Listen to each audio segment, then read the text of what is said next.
Everybody hear me okay? It seems there's all sorts of echo here, so it must be working. So those of you that thought you were here to hear about the human brain, all I can say is I hope mine works today.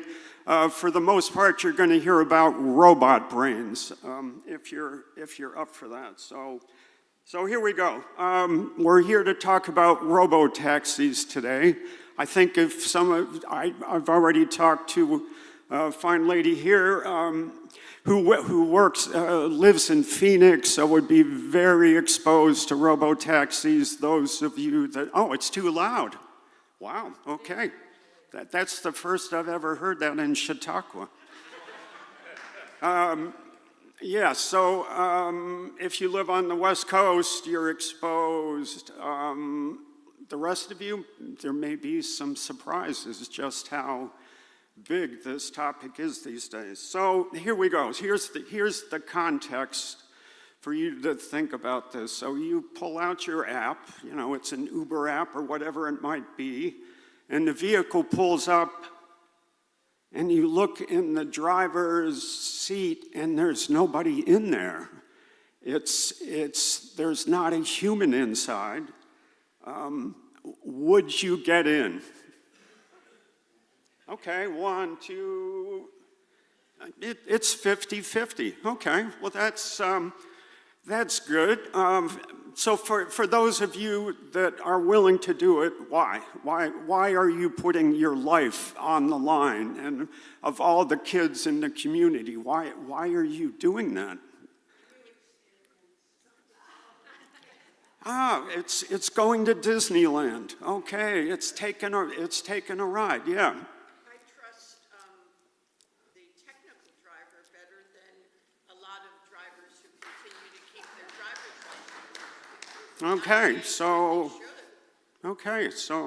license. So probably robots, at least they're programmed to pay attention. Some of us, well, I know this is Lake Wobegon, right? So we're all above average and good looking, but yeah, we all know somebody that uses bad behavior when they drive. Yeah. What you don't know is who programmed the car, and is it going to go to some nefarious place that kidnaps you? Yeah. Okay. Sure. So Uber human drivers, and that's a concern. Okay. Somebody who would never get in one of these things. Why is that? Yes, sir. They don't text. They don't text, true. But isn't that a reason you might want to get in one? Who does not want to get into a driverless car? Yes, why, sir? Ah. Okay.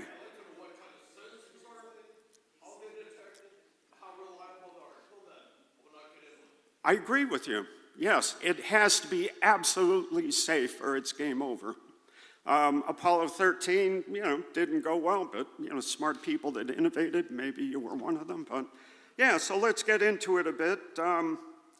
So here's actually a video. I'm not good because the technology, I can't skip around. It's two people, never been in a Waymo.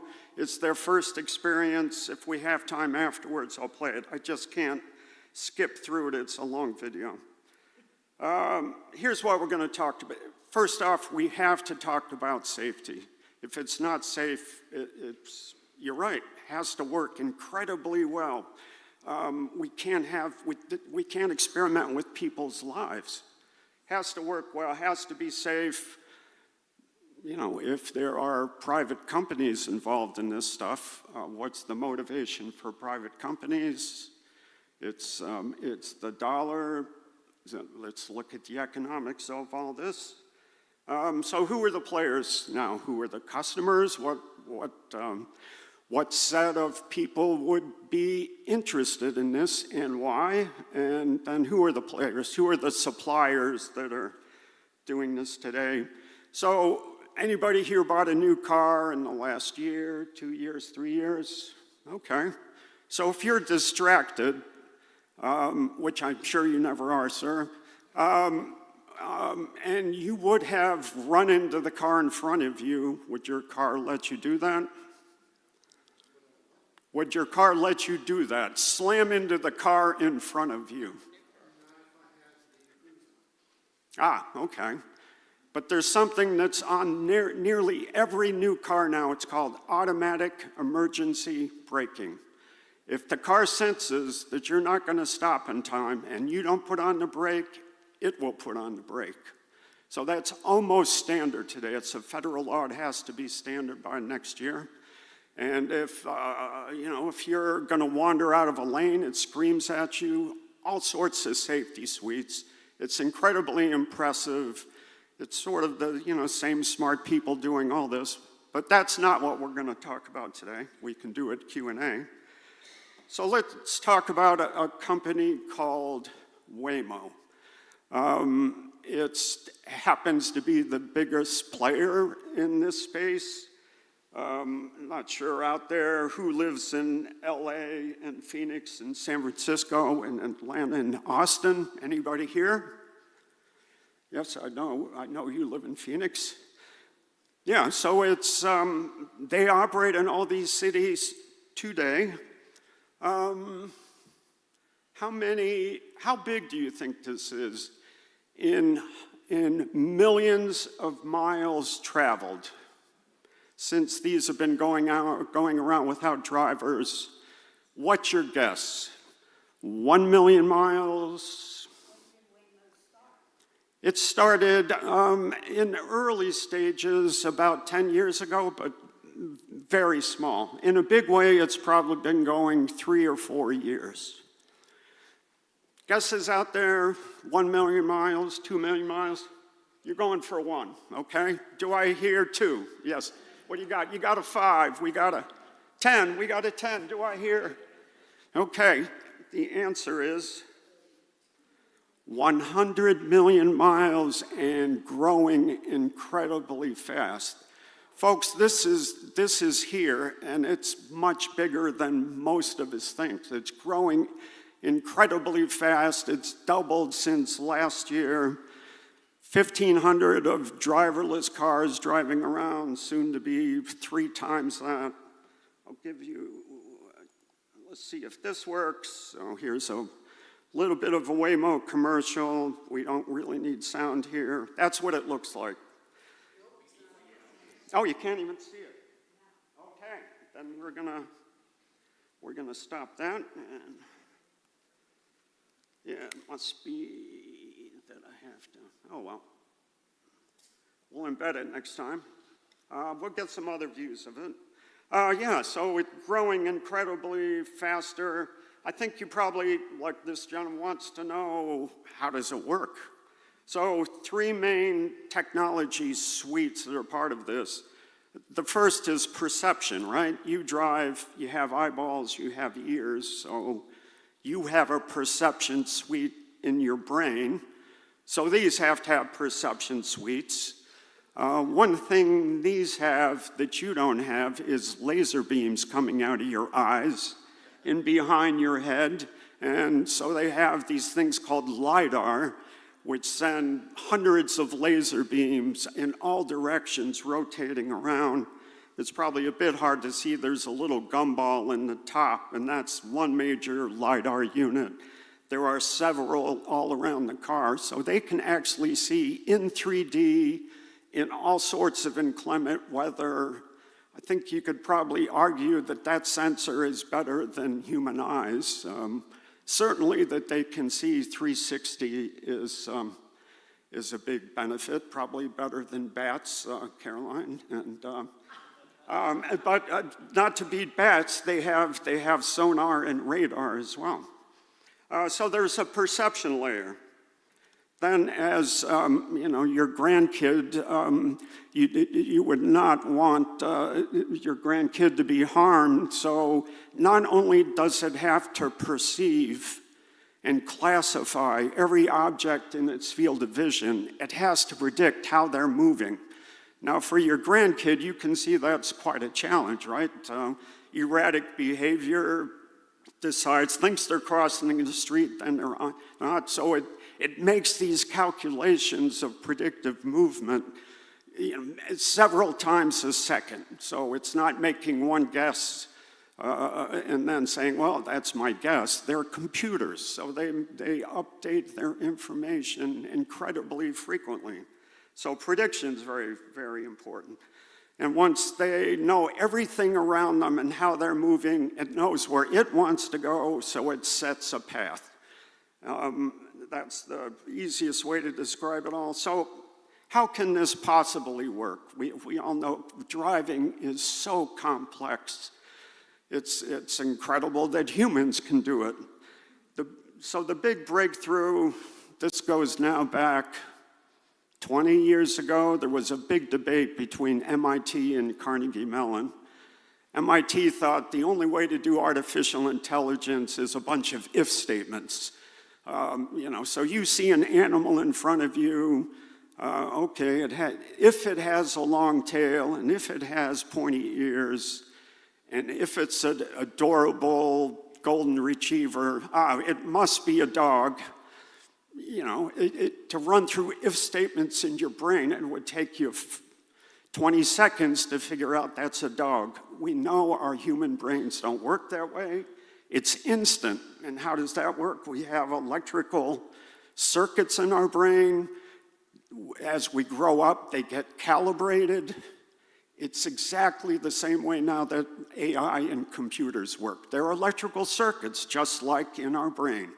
They get calibrated, they make instant decisions, and that was the breakthrough in AI. It's taken a long time, of course, to get to where we are now, but that is the brain behind how these cars work. Incredibly quick thinkers, much faster than we can think. Right, so if it's not safe, game over. It should be. They should be outlawed if they're not safe, so we got to get into it. Of course, here is the yardstick, right? You probably can't read the bylines. I can't read it either. So 39,345 traffic fatalities last year. And the subtitle says, that's positive because it's better than it was. And I call bullshit on that's positive. There's nothing good about killing 39,000 people. So Terry is over there. Terry lost her 26-year-old son in a traffic accident. I know the pain and suffering she goes through every day. Multiply that times 39,000 a year. This is horrendous. It's unacceptable. And how does it mainly happen? Approximately 94% of car crashes involve some form of driver behavior like speeding, distraction, failing to yield. These things, driving while doing this, it's horrendous. And can we do better? So, it said Waymo has driven 100 million miles. Here's a set of stats published after 56 million miles, so I'd say statistically significant. Need my glasses again. So here are they're in the same community as human-driven cars. They're comparing their behavior in the same neighborhoods, the same times, 88 fewer airbag deployments or serious injuries, 79% fewer airbag deployments, 78% fewer injury causing crashes. Seems on balance. Now these numbers come from Waymo, so okay, yeah, can we believe these or not? Here's the counter, and we'll get to it a bit later. There was a fatal accident in San Francisco, not by Waymo, by another provider. It was on front page news of the San Francisco paper for weeks. So why I believe these stats to be true, it's not in the paper. It would be all over YouTube. It would be everywhere, and it's been silent out there. So they published one paper at 1 minute mile. Here was the worst accident in a million miles. There were 20 incidents. They were things like Waymo scraped a garbage can that was too close to the road. Here's the worst one. Waymo was slowing down for a red light, and a kid, distracted by whatever reason, plowed into the back of him. Is that Waymo's fault? I would say no. That's the worst at a million. This year, there was a death that you could say involved Waymo. Here's what happened. A black Tesla, I don't think it was in full self-drive mode because it was going so fast, going almost 100 miles an hour, ran into a whole bunch of cars that were stacked up at a red light. One of those cars in the queue happened to be an unoccupied Waymo. So, somebody died. And I think it was the driver going 100 miles an hour. He was, no, because he's now charged with manslaughter. So whose fault is that? Is that Waymo's fault?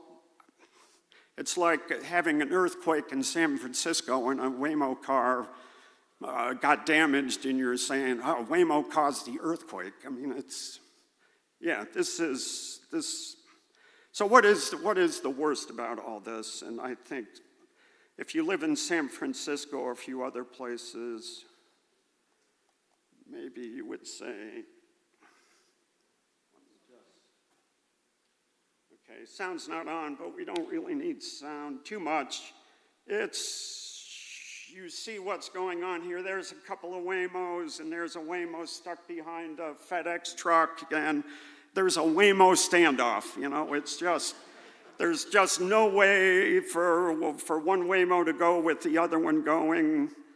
In these kind of circumstances, there are some remote operators that can take over if they have to. So, yeah, you talk to somebody from San Fran, they'll say, sometimes it causes a traffic nuisance, but it's not killing people. It's not mowing over your kids or your... let's do another one. I like this one because this is, to me, exactly how humans would behave. Oh, no. We may have to, if I can't skip the ad, we may have to... Bottom right.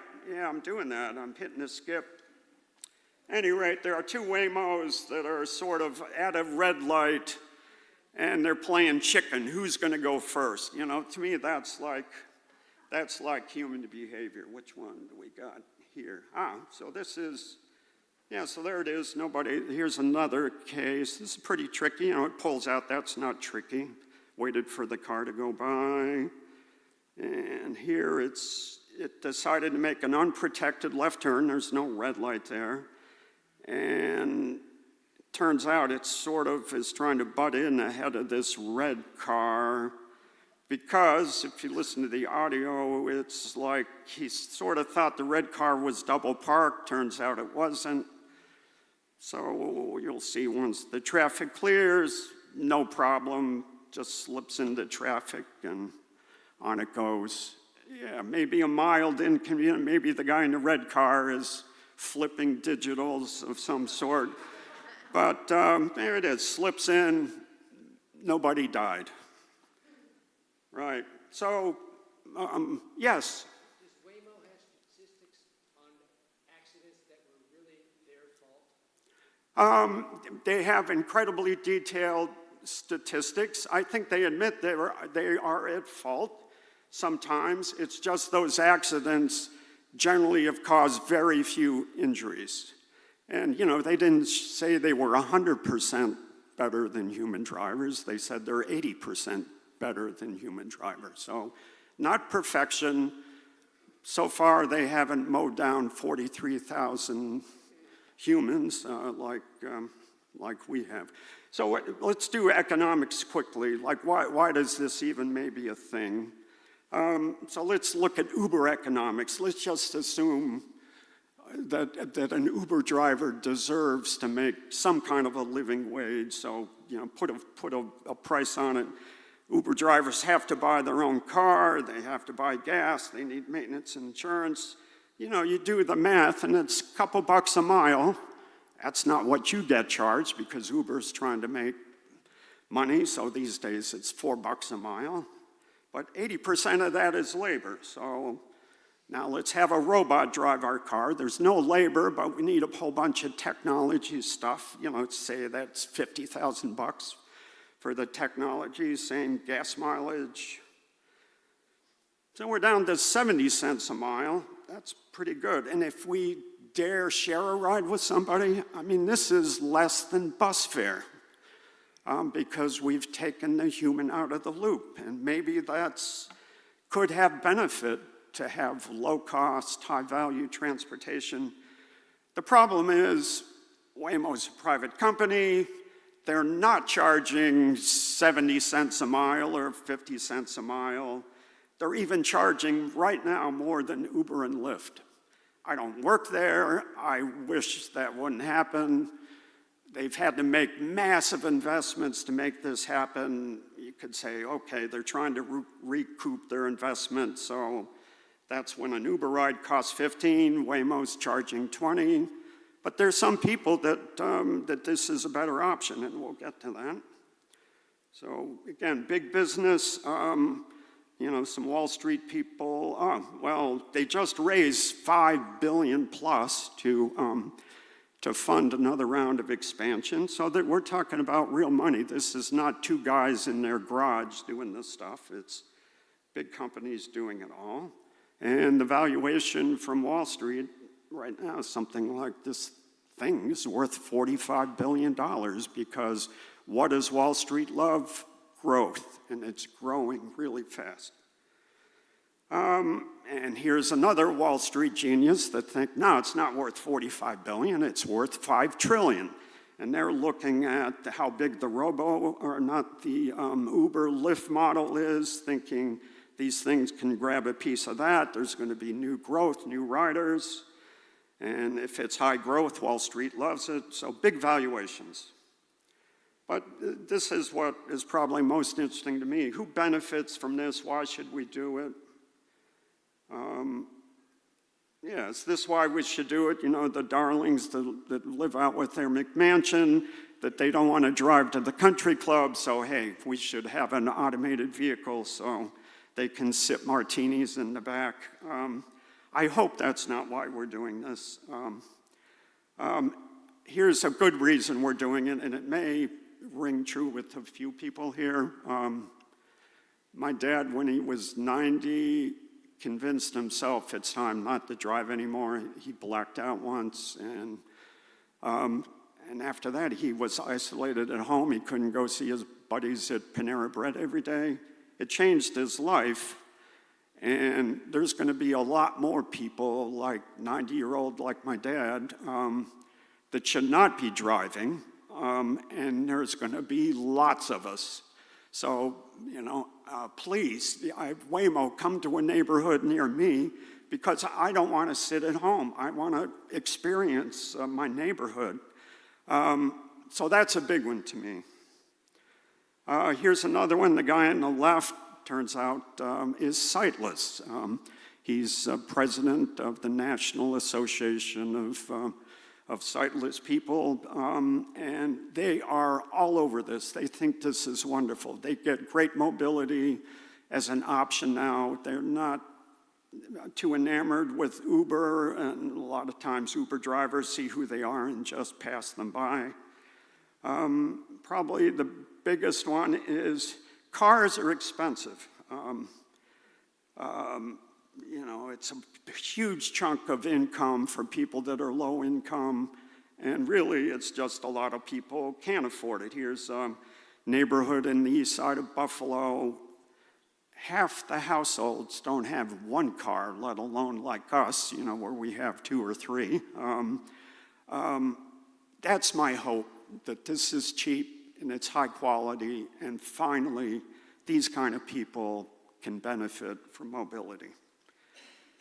Here's one that I'm surprised how often I hear, particularly young females getting into an Uber car, not comfortable at all, and for darn good reasons. There have been all sorts of sexual assaults. You know, it's more people that should rot in hell here. So a lot of reasons why this is a good idea.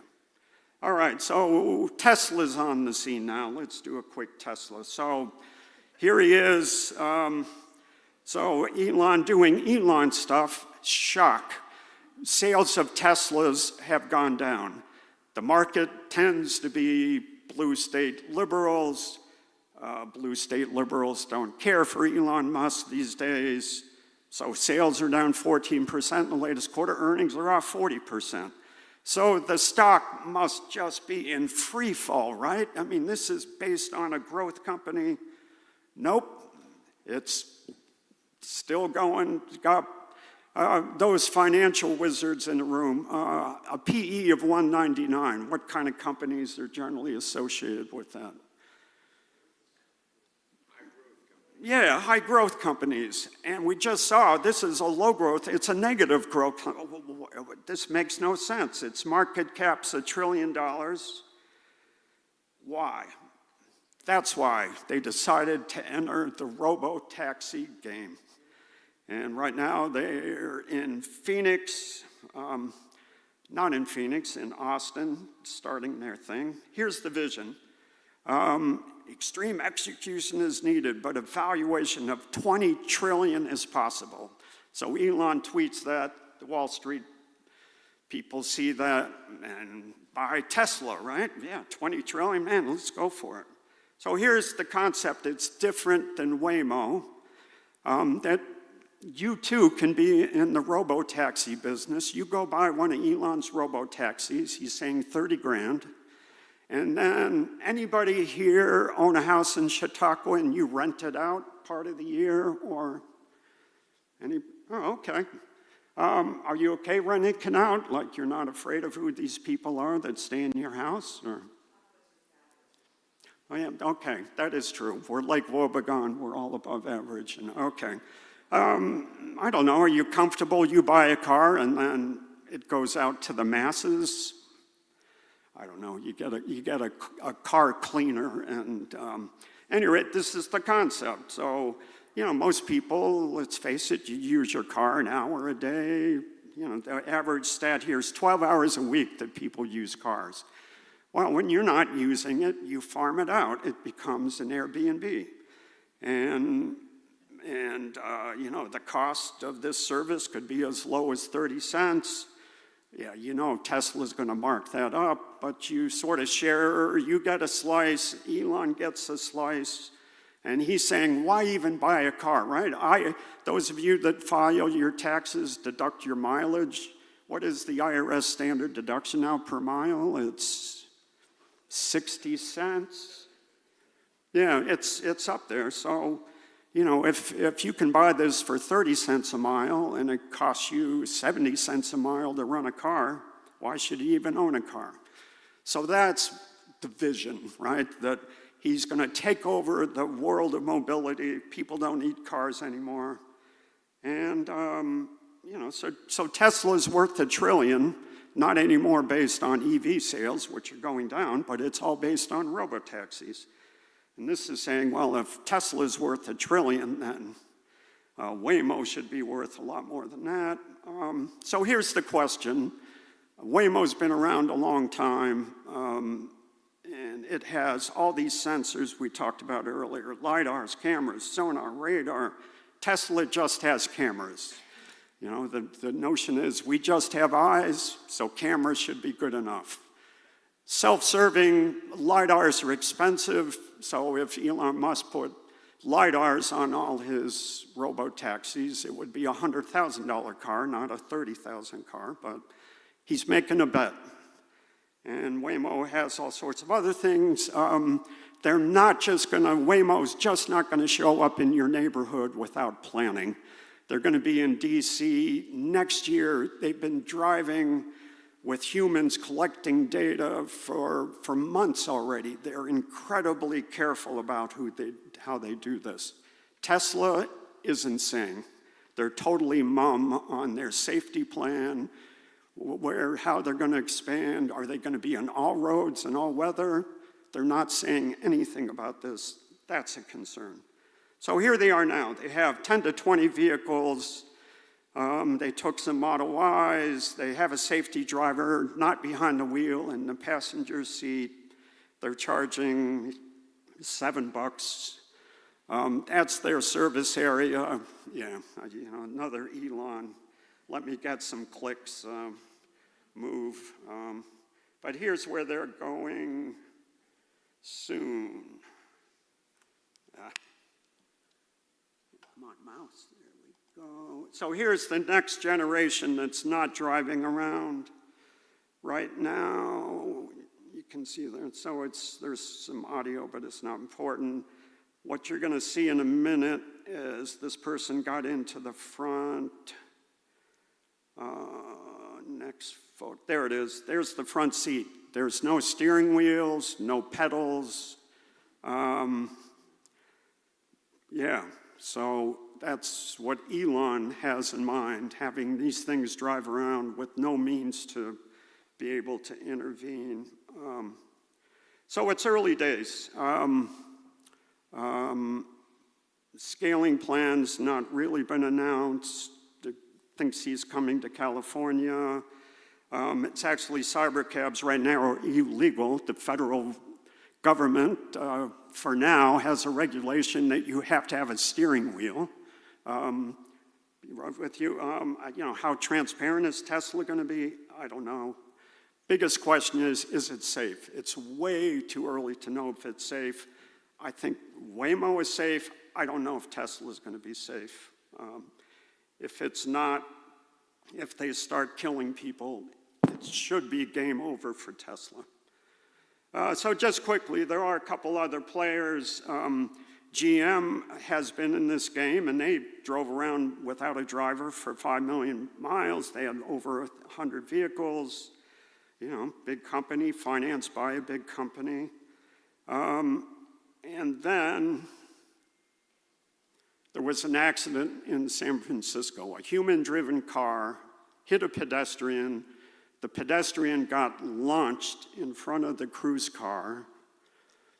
The cruise car didn't really know what to do, so it's programmed when it doesn't know what to do to just pull over to the curb. Problem. The pedestrian was still under the cruise car when that happened and drugged the pedestrian. So California revoked their license, and GM was going through a labor strike at the time, didn't need this PR, so they mothballed the whole thing. To show this is up to date, here was the news yesterday afternoon. GM Cruise is coming back, but now they're seeing the trillion market valuation that Tesla is getting and saying, we want in on that action. So they're going to do the Tesla model. You go out and buy your own Robo-Taxi. You rent it when you're not using it. So so GM's back in the game. Small company, I'm sure none of you heard of, called Amazon. They actually own a self-driving company in test because there's no steering wheel in this glass toaster. So that's happening. This gets close to my heart. The government for now has funded a project in Buffalo for us to provide mobility to the medical campus in Buffalo and the neighboring low-income neighborhoods. And so this is in test right now. It's an automated bus. It has a safety steward in case anything goes wrong. This is sort of part of my world right now. Okay, that is what I have to say about that. Yes?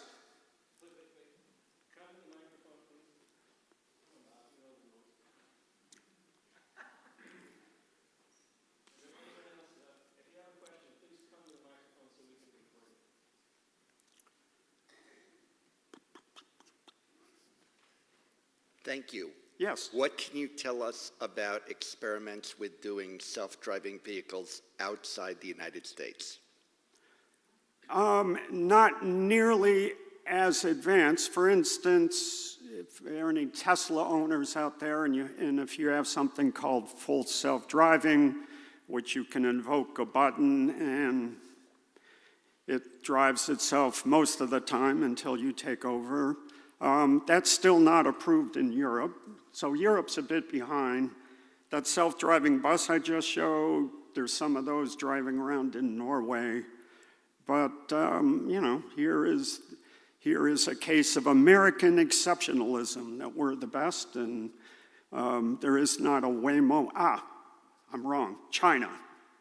China has a big fleet of these, yes, and growing quickly, and I should have put that in here. Yes, not Europe, but yes, China is all over this. Yeah, comment and a question. I think Tesla's valuation includes SpaceX.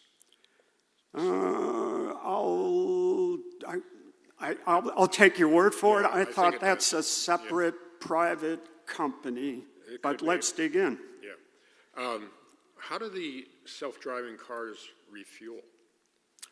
Yeah, so good question. So Waymos are electric Jaguars, and they drive themselves to the charger, and there's a whole set of charging docks, and they pull right up. I mean, the last bit of putting a charger into the port, maybe there's a person there that does it, and now there is wireless dock charging, so you just have to pull over, you know, the right slab of inductive charging, and so you really wouldn't even need a human for that. And they're manufacturing their own cars? No, Waymo is buying Jaguar I-Pace Electrics. It's their technology suite and their software. Thanks. Yep. Hi, so this is more of an observation from a Tesla owner with a Tesla owner with bumper stickers. You know what I mean? Me too. And that means, yes. And it's a 22 Model S bought beforehand. Yes. Best intentions. Okay. And so my observation, when you're looking at the Waymo with LiDAR and cameras and everything else, and Tesla with just cameras, when it's raining, I have to back up into my driveway in order to access my charger. And when it's raining, the cameras do not work well. And maybe it's operator error, I don't know, but they don't work. So just, you know, observation. When I had big question marks, is Tesla going to be safe? I have a Tesla too. I don't know. Do you back up with your, do you back up with your camera? No, you don't have I to mean, back I up. back up manually, but, you know, Manually, on the New York... I don't do robo-driving with my Tesla, right. but I do back up every time I come home so that I can charge. Right. And if it's raining, there's always a problem with at least one of the cameras. So it's, there you go. Yep. Somewhat related, so Waymo has been testing in Buffalo the last few winters. They want to see, you know, is this going to work in the snow? And it turned out that, you know, that big gumball on top, the LiDAR machine, they found out it didn't work as well as they wanted in snow and fog and mist, so they built this little windshield wiper that and they thank Buffalo for that contribution to science, yes. At Chautauqua, we're consciously trying to get cars off the road. Some of us are getting older and walking and getting around is harder. I've thought, why don't we have Uber taxis, have carts with Uber where you could go online and have one come to your house? How would we do it with automatic driving golf carts or so? Does it have to be big fancy cars? Is there any way to do this for smaller communities, for CCRs, for places that are specialized? Yeah, so Terry and I were in Florida, was this pre-COVID yeah, so there was a company that was doing almost golf cart size autonomous driving around retirement communities of Florida, and but they had a safety driver there. But yes, these things have been tried. The big companies are going for the big market, right? So that's why they're trying to be in full-size vehicles and that sort of thing. But certainly possible. Michigan State, I think, has some golf cart type things that drive around. Yeah. Two questions. First, kind of been answered partially, but LiDAR cannot penetrate fog or heavy rain. People said they had problems with the cameras. A windshield wiper doesn't enable you to penetrate dense fog or heavy rain. It sounds like Waymo has considered it. You said, will they not offer service if the weather conditions are bad? Yeah, so that's a great point. They're so-called level 4 vehicles. There's a level 5 that means all conditions, all roads. They are purposely stopping at level 4. The implication, if the weather is bad enough, they will not operate. I would say, from what I know of laser beams and so on, it's better than a camera, but I would maybe agree it's not perfect, but it still reaches very far. It gives you a long field of view. And the second part of your presentation made me even more concerned. This is all these people entering the market. Yes, Sounds like Waymo is doing a very good job, very conscientious. yes. And NASA, we had a new launch vehicle that said the most risky mission is the second. We lost the space shuttle on the 25th flight of the space shuttle. As all these companies enter, the emphasis on profit, the emphasis on safety go down. Seems to me that the more companies enter this market, the more dangerous this technology will be. Yep. Any comment on that?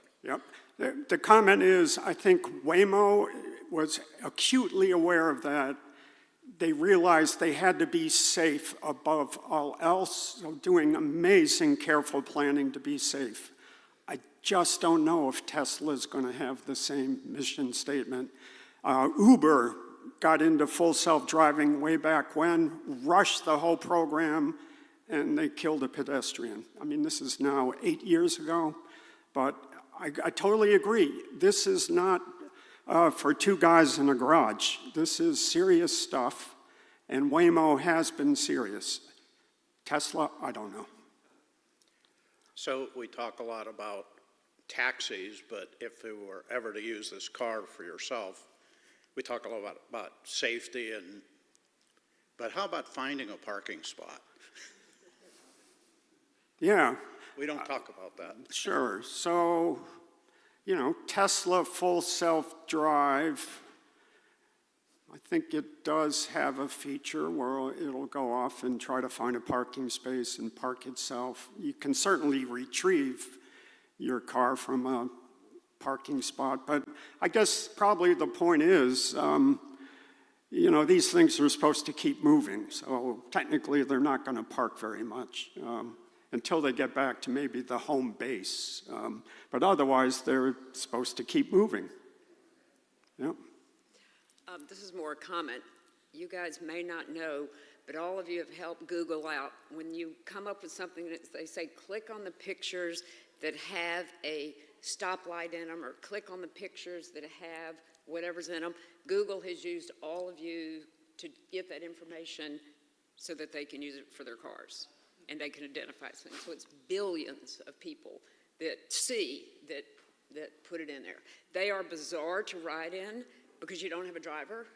It was great on Halloween. A bunch of them put skeletons in the driver's seat. I'm in Atlanta. They're all over Atlanta. Oh, yes, they are coming to, in Atlanta or coming, I think ready to launch soon, right? No, they are in Atlanta. Okay. Yep, okay. Thank you. So we all purchase private insurance to underwrite the risk that we'll do something wrong when we're driving our cars. I'm wondering if you have any information yet about whether any of the underwriters are partnering with any of the companies you talked about to help underwrite any of that risk, or do they just self-insure the whole thing because it's still an experiment and that will be another industry that's going to have to quickly adapt? Yeah, no, insurance is a fascinating topic. And each state does it a bit differently. For instance, in Florida, any autonomous operator is allowed to be there. The only condition is they have a $1 million liability insurance policy. If the Robo-Taxi has that, they're allowed to go for it in Florida. New York State, not allowed at all to have Robo-Taxis right now. So it's state by state, but you're right. If Waymo does take out a person, whose fault is that? Jaguar's because it's a Jaguar car? No, Waymo has to be responsible, and I'm sure it's, the guys, Salino and Barnes and Buffalo must be licking their chops. They can't wait to be able to sue Google, but, but then we'll see on. So what's interesting about the Tesla model, right, where now you are buying the Robo-Taxi. I think Elon's thinking, it wasn't me, it's your car, you take care of it, right? So that one's going to be fascinating. Maybe Tesla will have a pool of insurance that will make it cheaper. It's a great question. Clearly, you're sold, or you're a big proponent of Waymo. Do you have any formal relationship? Do you do contracting for them, or is there any relationship? No, there's not. It's solely based on their safety record and my hope. I mean, a very negative chart there is what they're charging, that they're charging more than Uber. I mean, when I have had some quick chats with them, I know the lady that does lobbying in New York State to try to change the regulations. And whenever I talk to Waymo, you gotta lower your prices because I want mobility for the people that don't own a car because they can't afford it. And paying $20 a ride on Waymo that really bothers me. Okay, then one follow-up. The first slide talked about the Stephen Still Institute for Sustainable Transportation and Logistics. Can you tell us more about that?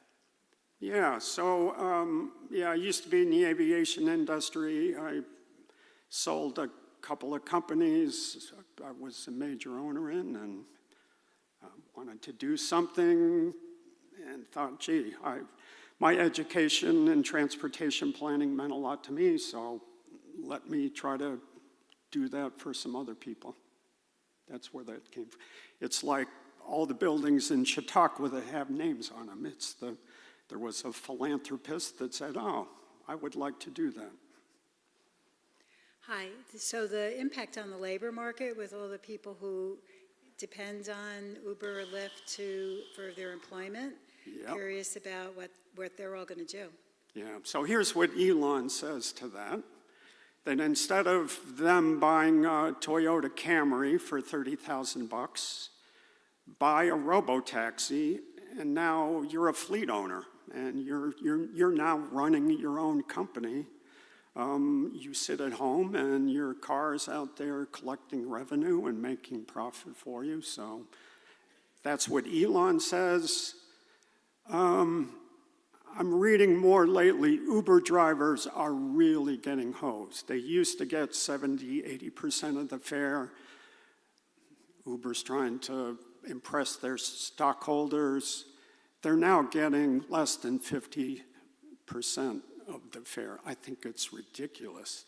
They're buying their car, they're paying for gas, insurance. I don't know how they make it.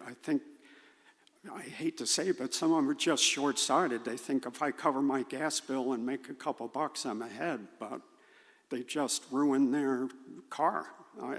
It's not sustainable to me. Do the different cars communicate with each other? Particularly with Waymo, when you had the Waymo jam, literally.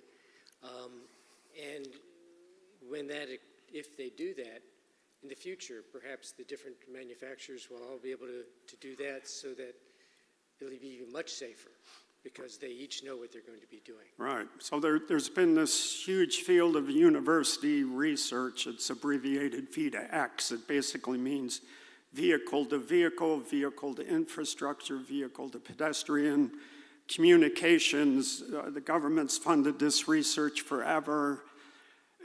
The problem is there's latency in the system. If you're relying on a decision to get data from a whole bunch of other vehicles and a whole bunch of infrastructure, there's processing time and it slows things down. Waymo moved ahead because they didn't want to wait for the government to sort out all these protocols of how everything's supposed to talk to everything else.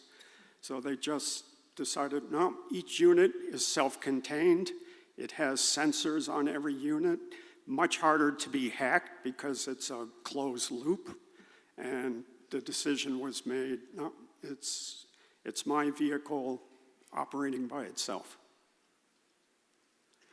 I'm really enjoying your presentation. Thank you so much for this. Going back to what you were saying about lowering prices, I completely agree with you, and making this accessible will be so important. But I'm wondering if we should think about the prices that are currently being charged as proving the market. So the investments in safety and security that you've mentioned are going to be costly, and needing to recoup some of that is really important. Yep. But Waymo is doing work right now that Tesla and Amazon and others are going to benefit from by proving the safety and proving the record.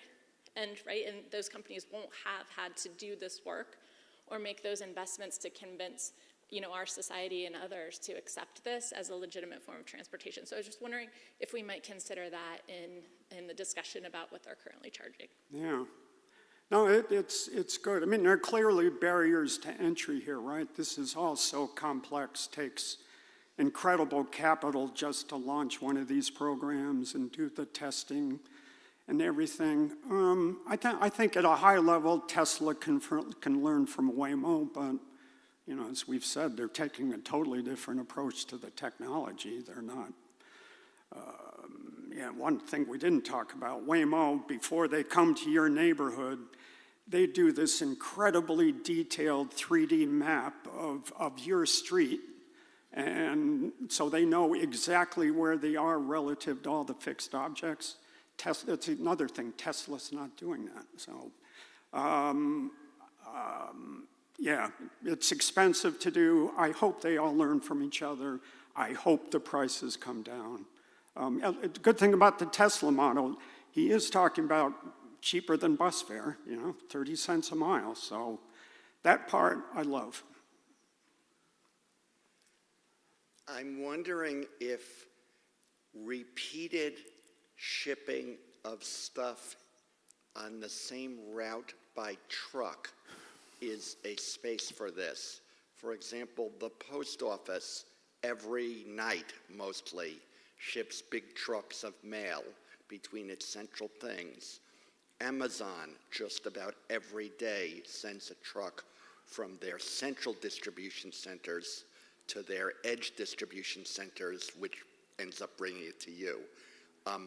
Who's working on that? Do you think that's going to happen in the next 5 years? Yep, great question. So trucks, long-haul trucks, it's already happening. Anybody here from Texas? Between Dallas and Houston, there's a company called Aurora. So if you're afraid of Robo-Taxis being in your neighborhood, whatever interstate that is now there are these 20-ton massive things rolling down the highway. They have safety drivers right now, but the only way they're now removed. Okay, so driverless trucks in Texas. This is an interesting that all the governors, many of the governors of the southern states are all in on this together. They want to create this driverless truck corridor all along the southern states, and they're way in on it. Of course,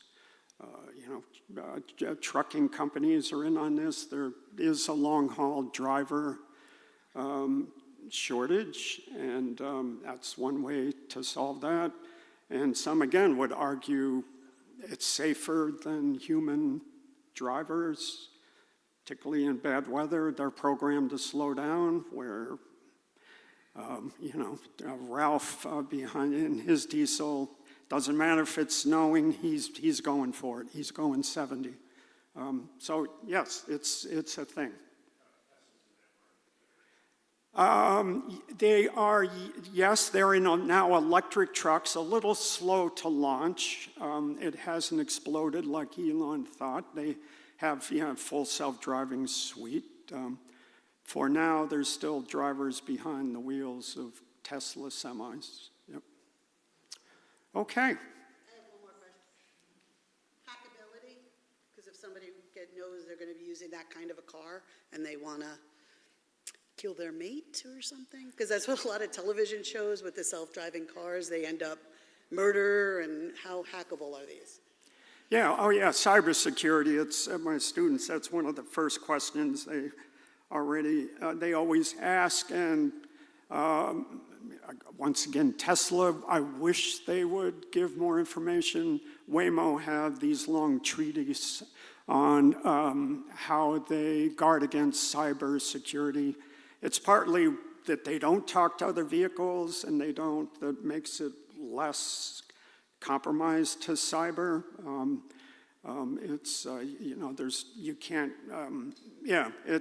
They've thought about it, they work it hard. So far, I haven't heard of any incidents of any of those things happening. Thank you, Steve. I want to thank all of you.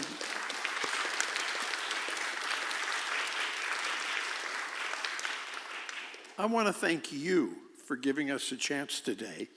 And I know some of you thought we were having a talk on the brain.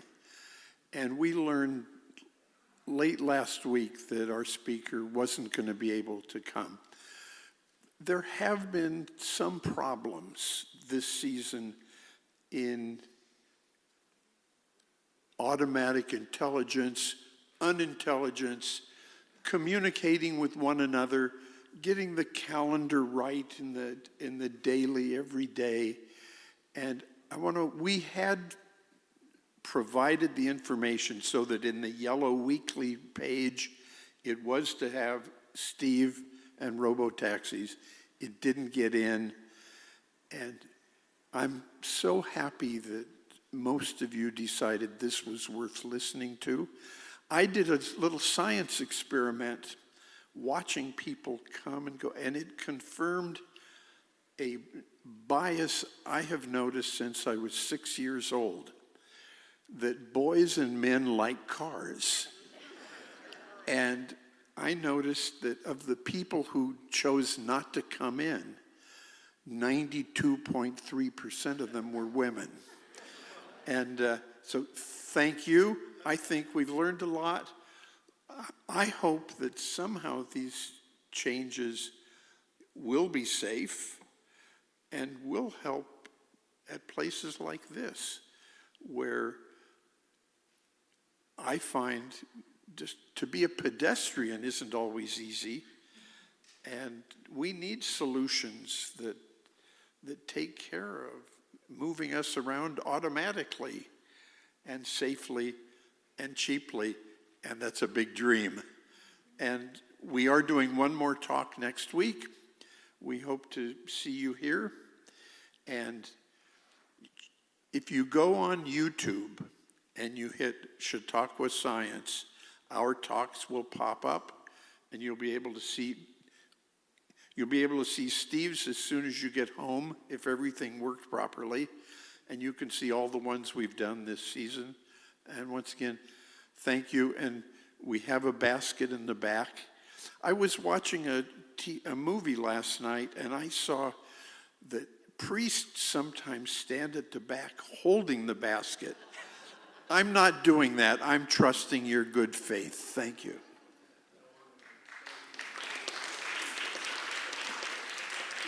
Yes, hi. I can't mention names other than to say that this is information from a godson who works for Tesla in a very senior role. They intentionally killed the radar system to save money, and